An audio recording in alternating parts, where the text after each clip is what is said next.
너희를 친구라 하였느니, 이런 제목으로 성찬 설교를 여러분들에게 전하고 이어서 성찬식을 거행하도록 하겠습니다. 신학을 공부하던 시절에 제가 형님같이 따르던 분이 한 분 있었습니다. 그분은 회사의 대표를 지내다가 회사가 다 부도가 나고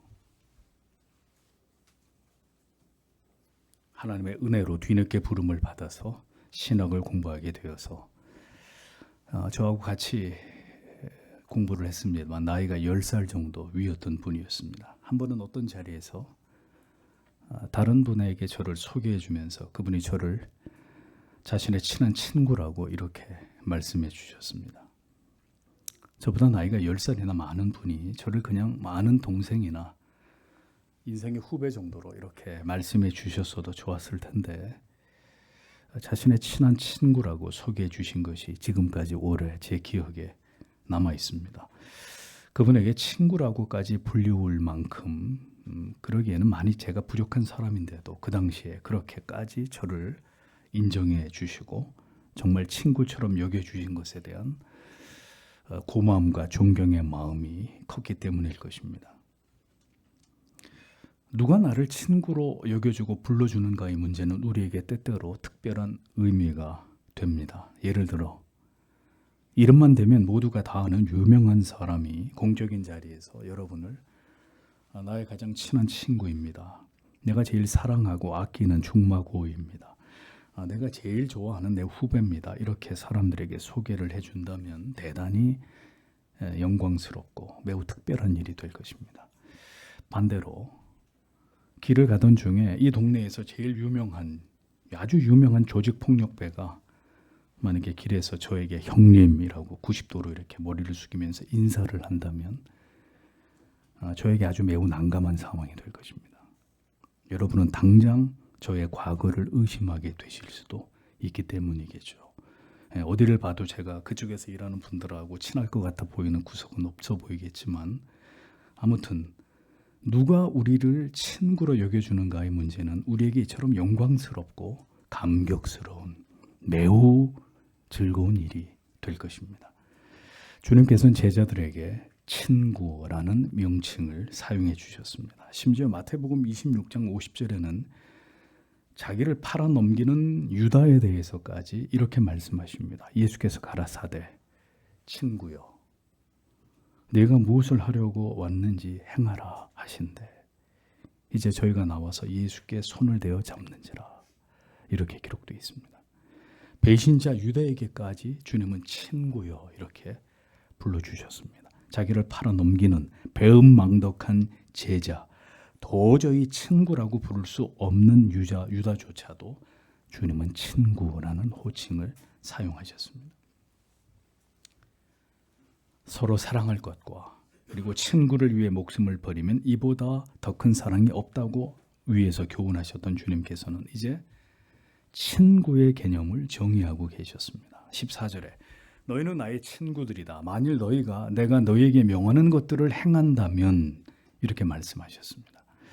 주님께서는 제자들을 이제 자기의 친구들이다 이렇게 말씀하셨어요. 그리고 그렇게 친구가 되는 조건은 내가 너희에게 명한 것을 너희가 지켜 행한다면 이라는 조건을 다하셨습니다. 지금은 제가 하루에 꼭 한두 잔씩 마실 정도로 핸드드립 커피를 좋아하지만 사실 저는 원래 커피와는 거리가 먼 사람이었습니다. 저보다 나이가 많으신 성도님들은 아시겠습니다만 둘둘둘 혹은 두셋둘 이거 뭔지 아시죠? 네, 이런 공식으로 인스턴트 커피를 타서 마시던 그 시대부터 저는 커피라는 음료에는 별로 관심이 없고 먹고 싶은 마음이 없었던 사람입니다. 분당에서 여러 어려움을 겪으면서 외롭게 교회를 개척하던 때에 저를 아껴주시던 형님 같은 동계 목사님이 머지않은 곳에서 목회를 하고 계셨습니다. 그 목사님은 커피를 너무 좋아하신 나머지 교회에 커피를 볶는 로스팅 기계를 설치해 놓으시고 매주 커피를 볶는 분이었습니다. 커피를 볶아서 어렵게 살아가는 성도님들에게 커피를 무료로 나눠주시곤 했습니다.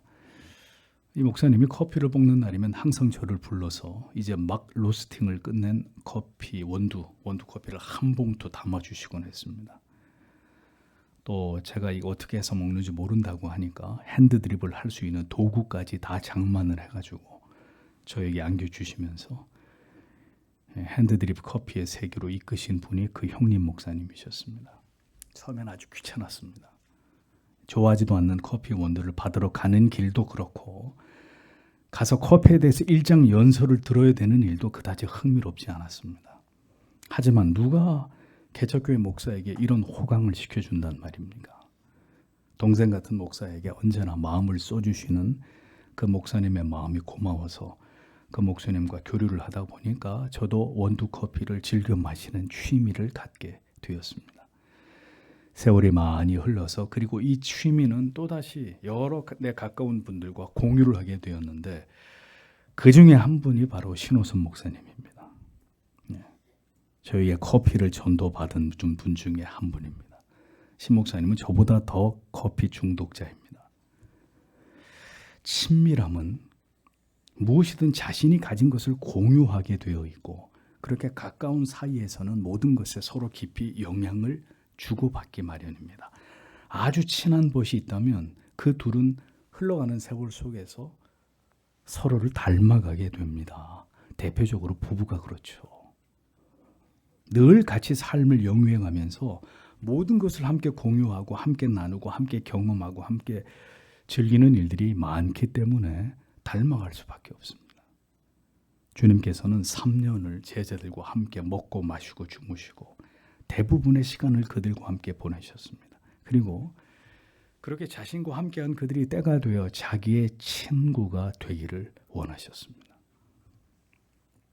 그 모든 시간 동안 주님께로부터 그 누구보다 많은 말씀을 들었던 그들은 누구보다도 주님을 통해서 하나님이 어떤 분이신지를 알게 된 자들이었습니다. 물론 그 모든 지식이 그들을 한순간에 모두 변화시킨 것은 결코 아니었습니다. 그들이 진정한 사도로 서기 위해서는 많은 실패와 넘어짐과 심지어 그리스도를 배반하는 일까지 주님은 모두 겪으셔야만 했지만 주님께서는 그러한 제자들의 모습까지 모두 인내하시고 기다려주셨고 결국 예수님의 제자들은 성령을 받은 이후에 그리스도의 참 제자요 사도요 그분의 친구로서 주께로부터 받은 그 사명을 신실하게 감당해냈던 충성된 하나님의 종들이 되기에 이르렀습니다. 이 모든 일들은 그들을 주님께서 친구로 여겨주셨기 때문임을 우리는 기억해야 합니다. 주님께서는 이제까지 명하시고 가르친 대로 제자들을 그 길로 걸어가게 하시면서 이제는 예수님의 친구들로서 사명을 수행하는 자들이 되기를 원하셨습니다. 그들을 그렇게 세우신 것은 그들을 친구로 여겨주신 그리스도의 친밀함 때문이었습니다. 15절을 보면 더 이상 내가 너희를 종들이라 말하지 않는다. 왜냐하면 종은 그의 주인이 무엇을 행하고 있는지 알지 못해왔기 때문이다. 그러나 나는 너희를 친구들로 말해왔다. 왜냐하면 내가 나의 아버지께로부터 들었던 모든 것을 너희에게 알게 하였기 때문이다 라고 기록되어 있습니다. 제자들을 친구로 여기시는 주님과 달리 제자들은 자신들을 주님의 종이라고 여겼을 것입니다. 훌륭한 스승님을 모시는 제자들은 흡사 절대 복종하는 종들과 같습니다. 이는 스승과 도제 관계에 있는 제자들에게 흔히 볼 수 있는 모습이죠. 하지만 주님은 이제 그들에게 말씀하십니다. 이제부터는 너희를 종이라 하지 않을 것이다. 그 이유는 종은 주인이 하는 것을 알지 못하기 때문이다. 이렇게 주님이 말씀하십니다. 종, 둘로스, 슬레이브, 노예를 뜻합니다. 노예는 주인이 어떤 이유 때문에 자기에게 지금 이 일을 시키는지 궁금해할 수 없는 자입니다. 주인이 어떤 일을 시키는데 왜 이걸 해야 됩니까? 이렇게 대꾸를 할 수 없는 신분의 사람이 노예입니다. 또 주인에게 자기의 어떤 의사도 표현할 수 없는 위치에 있는 자가 노예입니다. 맹목적 복종의 주종 관계 그뿐입니다. 하나님과 타락하고 부패한 인간의 관계는 주인과 종의 관계일 뿐입니다. 이것도 감지덕지한 일입니다. 오직 복종만이 있을 뿐인 관계가 하나님과 인간의 관계입니다. 인간은 에덴 동산에서의 그 복된 하나님과 누리던 친밀함을 스스로 계명을 어기고 범죄함으로 발로 차버린 존재들이기 때문입니다. 주님께서는 여러 차례 제자들과 자신의 관계를 여러 비유들 속에서 주종관계로 표현하신 적들이 있습니다. 하나님께서는 이스라엘 향해서 나의 종 이스라엘아 이렇게 부르기도 하셨습니다. 그리고 주님께서는 어느 시점에선가 주님은 이제부터는 너희는 더 이상 나의 종이 아니라 제자다 이렇게 말씀하시면서 이제 새로운 시대가 도래했다는 것을 말씀해 주셨습니다. 율법의 정죄 아래서 벗어나 이제 예수께서 이 땅에 오심으로 하나님께 들은 모든 것을 다 너희에게 나는 알려주었다 이렇게 말씀을 하십니다. 아버지께 들은 것이란 성부와 성자와 성령 하나님께서 합의하신 놀라운 구원의 모든 계획을 가리킵니다. 하늘에 속한 모든 구원에 관한 비밀을 밝히 드러내심으로 제자들을 비롯한 모든 성도들로 하여금 하나님께서 어떻게 우리를 구원하고자 하시는지, 하나님이 어떻게 우리를 사랑하셨는지를 다 알게 해주셨다고 말씀하신 것입니다. 그러므로 이제 더 이상 예수 그리스도와 성도는 주종관계가 아니라 너무도 친밀하고 사랑하는 친구의 관계로 변화되었다는 것을 주님은 제자들에게 이렇게 다정하게 말씀해 주고 계셨습니다. 이제는 친구로서 사랑하고 막역하고 각별한 사이의 이 어떤 벗들처럼 서로에게 깊이 영향을 주고 받으면서 모든 것을 공유함으로 사랑과 신뢰가 서로 돈독해진 이런 관계로 발전해 나갈 수 있다는 사실을 주님은 제자들에게 말씀해 주고 계셨던 것입니다. 친한 친구일수록 숨기는 것이 없습니다. 그렇죠? 숨기는 것이 있으면은 그냥 아는 사람이지 친한 친구는 아닙니다. 친한 친구는 모든 것을 솔직하게 이야기하고 공유하고 털어놓고 이야기하면서 의논하는 사이입니다. 주님께서는 구원에 관한 모든 것을 제자들에게 소상히 알려주셨다고 말씀했습니다. 그러므로 이제 너희는 내 종이 아니라 친구다. 모든 것을 서로에게 알려주는 사이가 친구입니다. 자기가 가진 것을 공유하고 함께하고 싶은 사이가 친구입니다. 가장 좋은 것을 함께하는 관계가 친구입니다. 맛있는 음식이 있으면 함께 먹고 싶고 좋은 곳을 가게 되면 다음에 꼭 친구와 같이 가고 싶어 합니다. 반드시 그가 알아야 될 일이 있다면 그에게만큼은 숨김없이 모두 다 말해주는 사이가 친구입니다. 주님은 우리를 친구라고 말씀하셨습니다. 내가 모든 것을 다 너희에게 알게 하였다. 내 아버지께로부터 들은 모든 것을 너희에게 다 알게 했다라고 말씀하셨습니다. 주님은 오늘도 우리의 구원과 영생에 필요한 모든 것을 친절하게 알려주기를 원하시는 분이십니다. 오늘도 그리스도의 영을 통해서 우리를 진리 앞으로 인도하셔서 우리가 그 하나님의 말씀을 통해서 알고 깨닫고 경험해야 될 모든 것들을 우리가 누리는 것을 주님은 기뻐하시는 분이십니다. 왜? 그분은 우리의 친구가 되시기 때문에. 인생을 지나가는 가운데 고난과 시련과 역경을 만날 때마다 우리에게 필요한 것을 언제나 시적절하게 넘치도록 공급해 주고자 하시는 분이 우리를 친구로 여기시는 주님의 마음이십니다. 친구이기 때문에 내가 너를 위해 행한 모든 것을 다 자세하게 너에게 말해주기를 원한다고 주님은 말씀하십니다.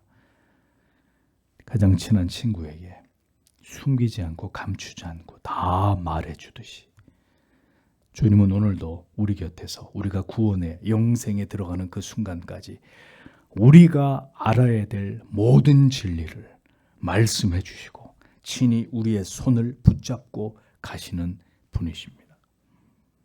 친한 벗이 여러분의 손을 붙잡고 어느 맛있는 음식점을 데리고 가고 맛있는 커피를 파는 카페를 소개해주고 내가 반드시 알아야 될 어떤 정보를 혹은 자신의 은밀한 어떤 문제를 얘기해 준다면 우리는 그 친구에게 남다른 친밀함과 우정과 사랑을 느낄 것입니다. 아, 이 친구가 이렇게까지 나를 생각해 주는구나. 주님은 여러분의 친구가 되어 주시기를 원하십니다. 주인과 노예의 관계가 아니라 율법을 사이에 두고 그렇게 명령하고 반드시 지켜야만 되는 이런 경직된 관계가 아니라 이제는 절친한 벗과 같이 그 친구를 너무 사랑하고 좋아하면 그가 하자는 대로 무엇이든 따라하고 동의하고 심지어 그 친구처럼 옷을 입고 그 친구가 하는 말투까지 따라하게 되듯이 주님께서는 이제 우리가 그렇게 주님께서 우리에게 하신 모든 말씀을 그 친구를 너무 사랑하기 때문에 너무 좋아하기 때문에 그 친구가 하는 모든 말을 그대로 따라가듯이 그 말을 쫓아 행하게 되듯이 그렇게 주님께서 인도하시는 곳을 향해 우리가 우리의 친구 되신 주님을 향해서 기꺼이 쫓아가기를 순종하기를 그분은 원하고 계시는 것입니다. 예수 그리스도는 오늘도 우리에게 친밀하게 손을 내어밀고 계십니다. 그 온화하심으로 그 끝없는 사랑하심과 오래 참으심으로 우리를 친구라고 부르시면서 주님께로 다가와서 주님이 우리에게 하신 모든 말씀을 우리가 즐거이 듣고 주님을 너무 사랑하기 때문에 주님이 하신 말씀을 그대로 쫓아 행하게 되는 그리스도의 벗이 되기를 원하십니다. 친구이기 때문에 때로는 따갑게 그를 책망합니다. 친구이기 때문에 그의 어깨가 흔들릴 만큼 괴로워하고 슬퍼할 때 가만히 그의 어깨를 감싸 안으면서 그의 옆에서 함께 눈물을 흘리면서 그 괴로운 시간들을 함께 지나가는 것입니다. 친구이기 때문에 그에게 가장 기쁜 일이 찾아온 순간 자기 일처럼 그 일을 기뻐하고 즐거워해 줄 수 있는 것입니다. 우리를 친구라고 말씀하시는 그 주님께서 오늘도 여러분을 이 식탁 앞으로 초대하십니다. 가장 친한 친구를 집으로 초대한다면 그를 위해 가장 맛있는 특별한 음식을 준비하듯이 주님께서는 오늘도 지치고 피곤하고 힘겨워하는 주님의 벗들을 위해서 우리를 위해 찢겨오시고 흘리신 주님의 몸과 피를 이 빵과 잔을 받게 하시는 분이십니다.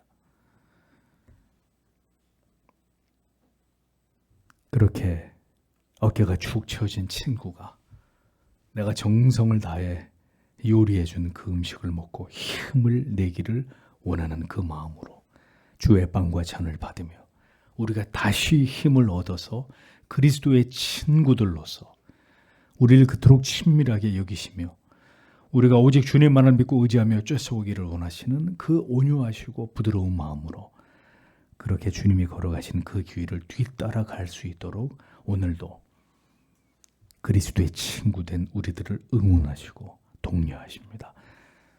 다른 여러 말이 아니라 너는 나의 친구다. 우리의 구주께서 우리 모두를 향해서 너는 나의 벗이다 라는 이 한마디의 말로 우리를 얼마나 특별히 여기고 계시는지를 표현해 주십니다.